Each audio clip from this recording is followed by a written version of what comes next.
Well,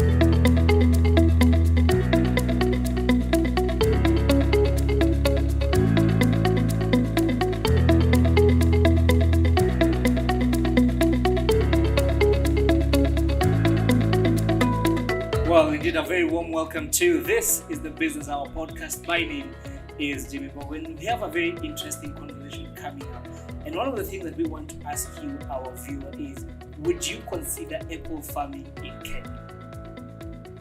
If you wouldn't, well, this is the conversation that you need to be listening to. But first, before we go into today's show, let's first take a look at our quote of the day. It says, timing, perseverance, and 10 years of trial will eventually make you look like an overnight success. That's an interesting quote. And without any further conversations, Kate, karibu sana to the program. Thank you so much. Thank you. Kate Wambugu is our guest for today. She's the farm ambassador for Wambugu Apples. She's an apple farmer based in Kenya, and she will be telling us all about it. Kate, again, welcome to the Business Hour. Thank you. So one of the things that we really want to understand is, I'm sure you get this question so often. Yes. Apple farming in Kenya, how does that work? Where? Apple farming in Kenya is real, and very few people know about it, but now it is real and doing very well in Kenya, and we are proud of it. And very soon you'll see it in no shops, especially the supermarkets and other markets around, because Kenya, we don't have apples. We import apples from other countries, but now we have the home apple, the local apple, which is very good, and it is tested, it is proven, and it is licensed, and it is proven it is the best. Most people know that the apple that we have in Kenya are imported from South Africa. So how long have you been farming apples? Wow. This is the 45 years where we are standing. Okay. My father is the founder of this apple. He started back in 1985. That is where he was able to stand and say, now this one is working in Kenya. So back in 1985, and it was named after his name by Kali. By then they were called Kali. Like now they are called the Karo. Okay. So they have proven it that this is the best. And that is how it is. So where we are standing, it has been there for 45 years. And we grew up seeing what my father was doing. And that is now where we took over after school. And we are enjoying. It's good. Yeah, and it's actually an interesting choice of an income-generating activity. Yes. Because most people, and especially in our Kenyan context, would prefer to wake up, put on a suit, go to an office. Yes. Why would you decide, let me go back to farming? We've seen Dad making money. You remember that whatever you do is all about what you're getting. Yeah. Whether you are clean, whether dirty, whether you are whatever, all matters is what are you getting? What are you gaining? Is it catering for other things that you need here and there? So we saw our father doing this, and we could be proud of it. And all of us as a family, even to my brother and sisters, all of them, we are in this, all of us as a family. And it is the best thing to do, because we have done several things, and it is super. Yeah. All right. And clearly, because again, we will be talking about the numbers in a few, but one of the things that I would want to know as a potential farmer is, how much money do I need to start when I'm starting to invest in apple farming? Now, many people in Kenya, they have lands. I would say they have lands because, like you, I know back to home, your mom or your father has a home or have a farm. So even if you want to start, maybe you can start at that point. But the first thing to consider is a farm. Then the second thing is water. And then the manure. The filter manure is feeding the tree, because every tree needs to be fed well, and for it to produce. So you need the land, you need the water, and you need manure. Then the other thing is now the seedlings, which as we gotten a certificate for plant breeders' rights. So we have the rights to produce the seedlings or the trees that you are going now to take and plant them. So one tree we sell at 1,000 Kenya shilling. This is one of the costs that you need also to consider. Yeah. Then from there, it's just planting, and then you need the manpower, maybe the person to be on the farm always, and also other things to be done. But it is not labor intensive, so you don't need that much labor manpower for you to bring up this project. So those are the things to consider. All right, I'm going to give you a scenario, and let's work with 1 acre piece of land. Okay? Yep. I have this 1 acre piece of land sitting somewhere that I would want to put into apple farming. First of all, the number one thing that I would want to know, and I'm sure many of our viewers and listeners would want to know, is in terms of a risk, how big of a risk is this? For one acre, with a spacing of 2.5 meters from one line to the other and from one hole to the other, that's the spacing, is 1 acre will hold 600 seedlings. Okay. So that's when you multiply 600 by 1,000, that's about 600,000. So, but I normally advise people, if you're not able to do it once, don't be scared. Do it slowly. Like us, when my dad started in 1985, he started with only 11 pieces. Okay. When he discovered and he started grafting, he propagated all that. We started with only 11 pieces. But look at where we are. We are now at almost 30 acres of Wambugu apples. So I advise people that do it gradually, slowly, and you get there. So don't be scared. Yeah. We go to, and again, we give technical support and also advice. We work with people so that you don't. Remember, not many people know about apples. So us, we've been there for almost 40 years, about 40 years. Yeah. So we are able now to work with those people, beginners, and we are able to work with them and advise them. And some of them have succeeded. Oh, and you've spoken about a seedling going for 1,000 more. Yep. And therein comes the question of what is the lifespan of this seedling? From the day I plant it, and let's say it doesn't die or dry up, how long am I going to harvest from this particular tree? The good thing with Wambugu apples is that you have it over 100 years. Right now, those 1985 trees we are talking about, when my dad started this, it is still there and giving fruits.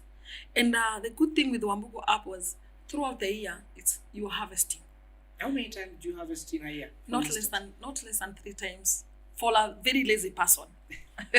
But that farmer, this one is very lazy. Yeah. So the minimum you can harvest is 3 times. Okay. And that means when you're harvesting, you're supposed to add more manure and add more water for the next season, which is upcoming. So it rotates like this one. Wambugu apple will be fruiting at the same time.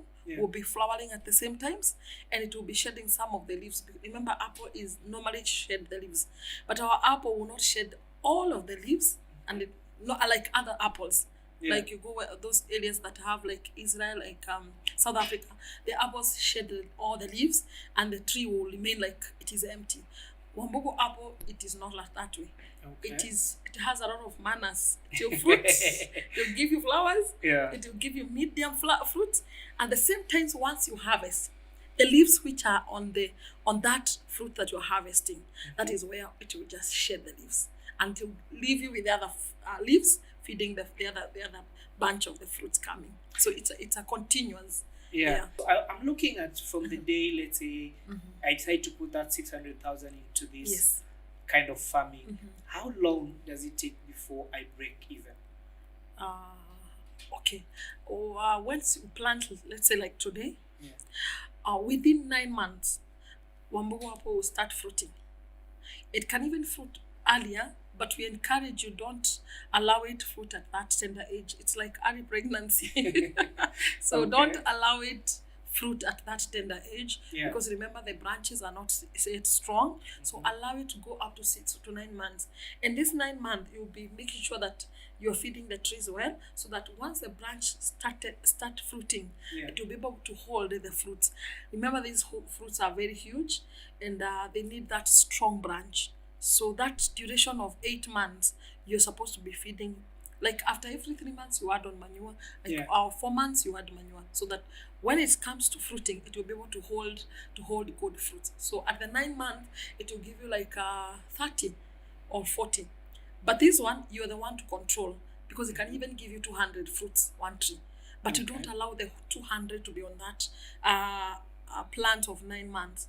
So you just pluck off the flowers and leave like 40 or 30 fruits doing in the. Then the second year, you can now allow like 200 or 300 to have the fruits.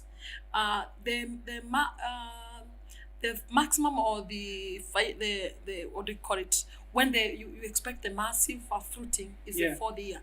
4th year, this tree will be giving you not less than 1,000 pieces of one tree. And this one will be rotating. So the highest or the lowest yield in the year should not be less than 500. Let's say when you have is that per tree? Yeah, that's per tree. So let's say that the whole year, the first year, you once, maybe the one time that you are harvesting, you should have 1,000 pieces. And remember, it's rotating. So let's say that you didn't feed it or timely, so you are not supposed to have less than 500 pieces on one tree. All right, and therein again comes the issue of what type of soil is best for me to do apple farming. Yes. As I said before, Wambugu Apple is very unique. I didn't mention about the climate and the soil. It will do well in every soil, regardless whether loam, whether black cotton, whether red soil, whether sandy soil. These ones are tested and proven. We've done it in Nigeria, we have done it in Ghana, we have done it in Sierra Leone, Cameroon. Those are the sandy soil, and also in Botswana. Are you telling me I can go to Mombasa and by the shores of Indian Ocean, I plant apples there and they will grow? They will grow. You only need the manure, and that's why it's kind of unique. It can grow anywhere. In the lowland, in the highland, it can do. So any climate in adopt. So you only need, yours is make sure that you're feeding the tree with manure, and where there is a lot of water, make sure that you drain the water on the sides, especially on the clay soil. So you make sure that on the side, you try to drain the water.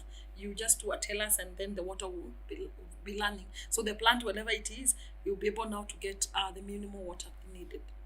So Kate, one of the things that we really want you to help us understand, again, this is not a cheap sort of project to embark on. 600,000 shillings is the amount of money at the bare minimum that I need for 1 acre. Okay? Yeah. Therein comes the question of investing 600,000. What are my returns looking like after, let's say, the 4 years? Because you said after 4 years, that's when I should be reaping maximum benefits of the apples. So help us break down these numbers so that we see whether this is a project worth investing or not. All right. So now I'll take you back where you're planting. Let's say that the amount you're using for 1 acre is 600,000 for the plants. Maybe other things like manure and manpower. Let's say we round it off to 700 if you have a land. So 700,000. The first year, I said the maximum you're supposed to allow that tree to fruit is 40. 40 fruits per tree. I want you go back to your calculator and follow me. So the 40 per tree, remember you have 600 trees in 1 acre. So 40, which gives us about 24,000. 24,000. No, those are, you multiply 600 multiplied by 40 fruits. So those are the pieces. Pieces of fruits. I guess so. Because it's 600 trees and each will give you 40. So the 40, currently the price they get farm price is 30 bob. That is 30 shillings per apple. Per apples. Per apple. One piece. So multiply. This is going to be some interesting mathematics. Yes. So that takes us to about 720,000. Did you get your money back at the first year? I guess yes. Absolutely. And that is the first year. We have not touched on the 70 years or the 30 years. We go to the second year. Second year, you're supposed to allow up to, let's say, 200.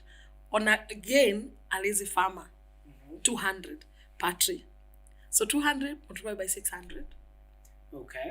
So we're talking about 200 fruits. Per tree. One tree. Tree. Yeah. So that gives us about 120. So multiplied by 30. Actually, going by those numbers, that's about 3.6 million. And that is the second year. And remember, that's a lazy farmer, because Okay. not me.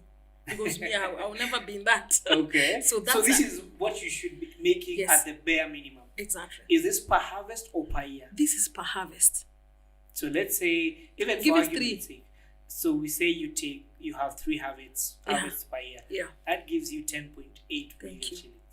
And this is not a pyramid that we talked about, because this one, even me personally, is something I buy apples with that price. And remember, our apple is so big. Yeah. Actually, even some other market we have international, they will be giving us 40 per one tree, per one fruit, 40 shilling per one fruit. So I've talked of the minimum price that we are getting in local, where local people are buying, because it's huge. Yeah, from it's the market, I think an apple goes for about 30 to 35 shillings. Exactly. So ours, and these are the imported apples. Yes. Okay. And remember, our apple, what happens when you have organic fruit or anything organic, the price is always high. And that's why international market is giving us as 40.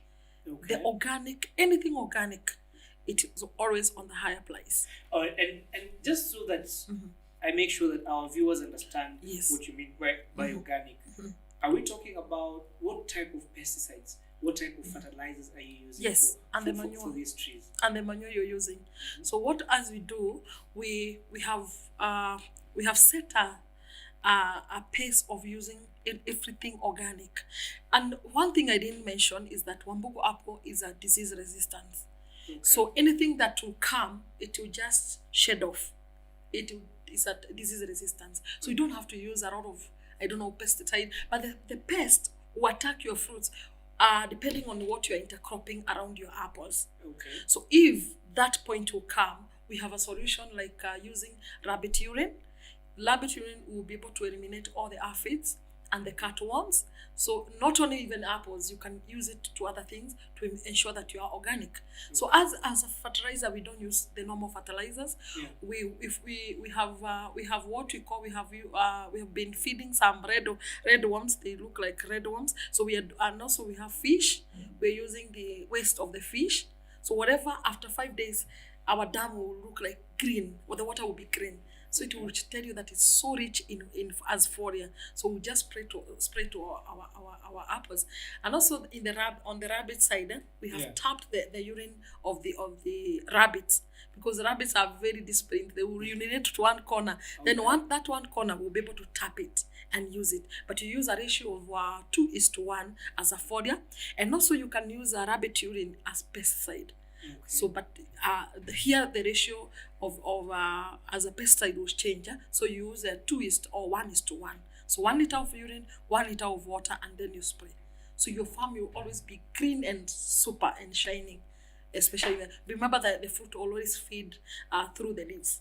So that's how we have put our farms very organic. Okay. For us to attain that price, and also for health matters. Yeah. You don't have to consume a lot of chemicals in your. Remember, we want to live 177 years. So this is the only way we can do that. So that's how organic we are.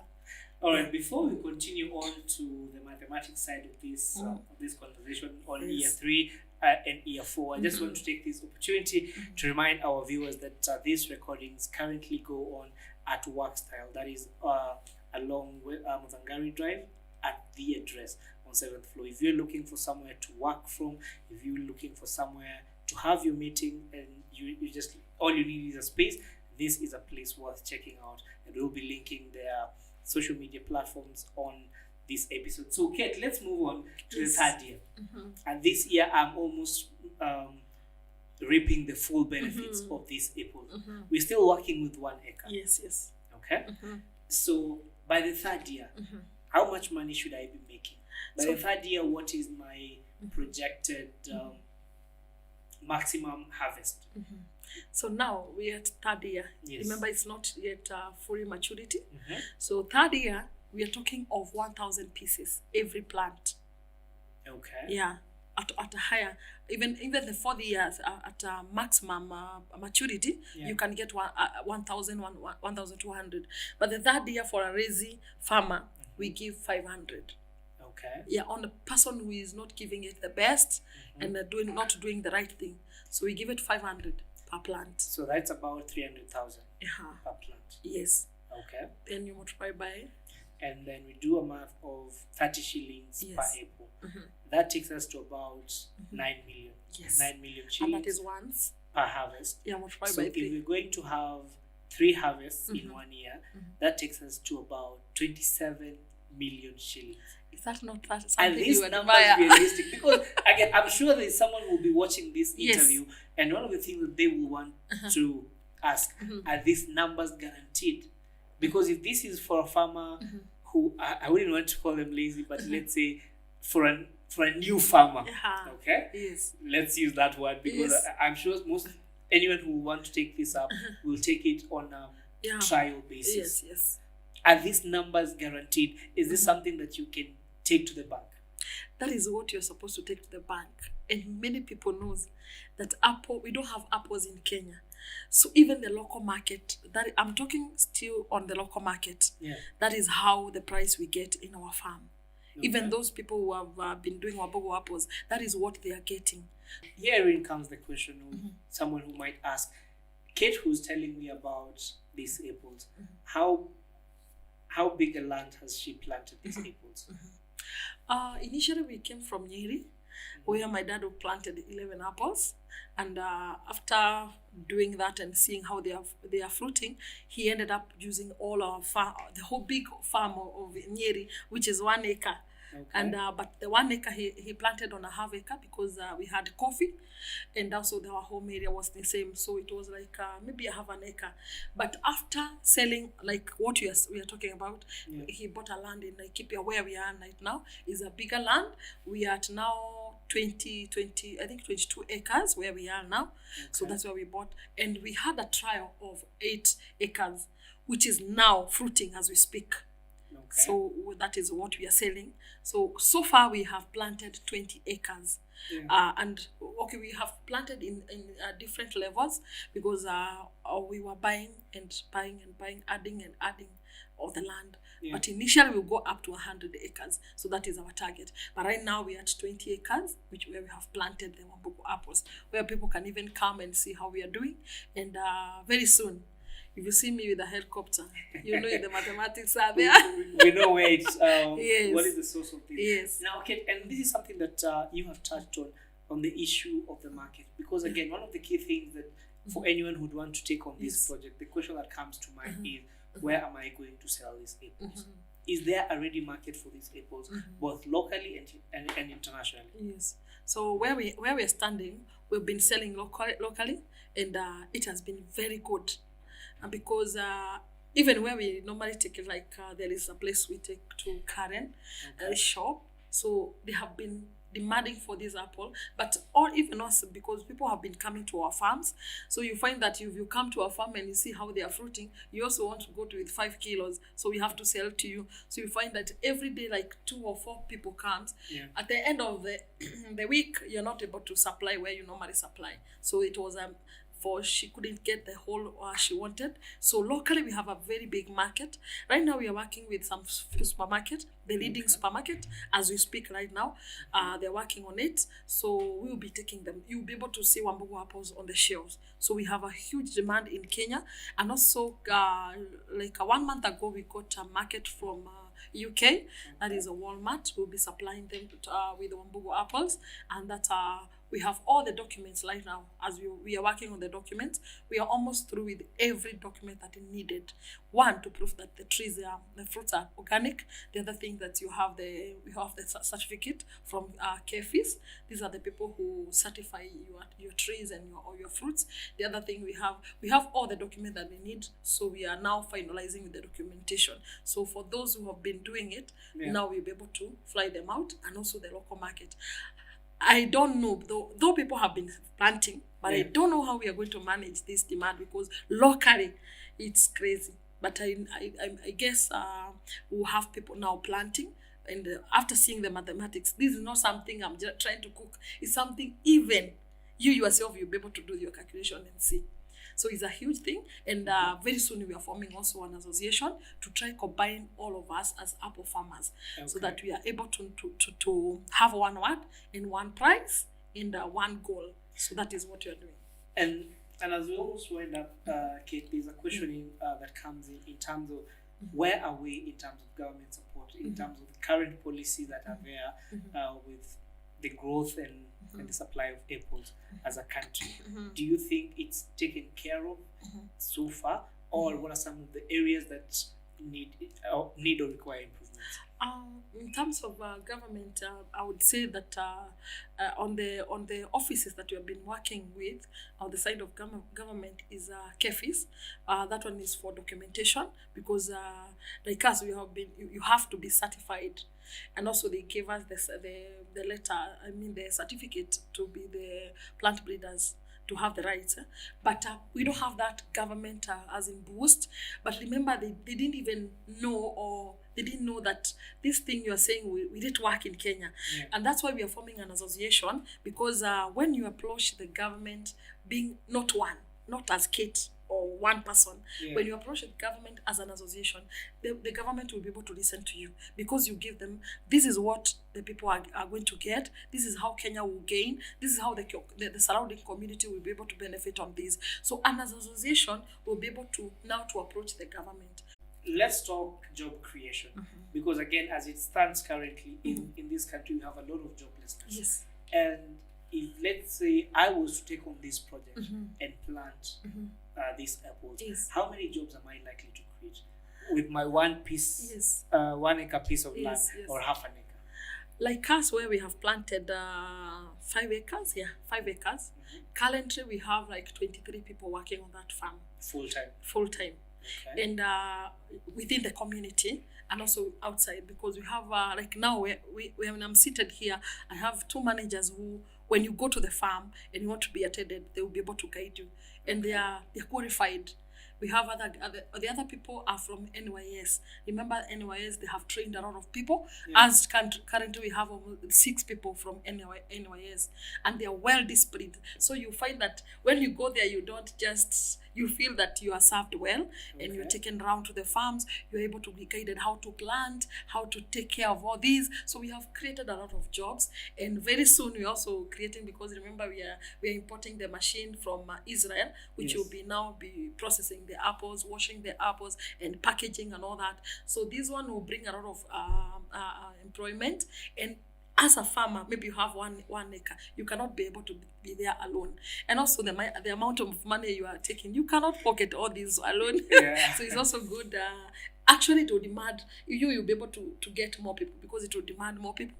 At 1 acre, you will find that you are on 10 acres because of the kind of money you are getting. So the more you get there, the more you employ more people, and I think it will be good for Kenyans. And speaking of the farm, I'm sure we'll be making arrangements and coming to the farm, so that we can be ela to show our viewers what exactly are these apples that we were talking about. Because again, it's easier to speak about some of these things on paper, but to see it in reality is what I would consider an eye-opener. So Kate, as we almost wind up, again, these numbers are very attractive. Yes. But how much of this money goes back into the farm? How much of it goes into maintaining the farm, into paying the workers, and what is that cost? Okay, so for the let's say for an acre, you're getting like let's say 10 million. The match needed in the farm, Wambugu apples or apple farming is not labor intensive. So it's not something that you really need like much to put on for you to harvest. It's not labor intensive. The people you have, maybe for an acre, you need like 5 people or even 4 on a minimum, because of watering. And also when it comes to manure, adding on manure, they will be able to do it. And now the harvesting. So it's also that labor intensive. You'll be able to work with even the 4 people, and maybe 1 person you are paying like let me say, as we pay on a different, because we are somewhere. We are advanced. You're serious farmers. And also we want to make them happy and feel comfortable. But let's say maybe 1 person you pay like 15,000, 1 person. So those, there are 4. that is around 60,000.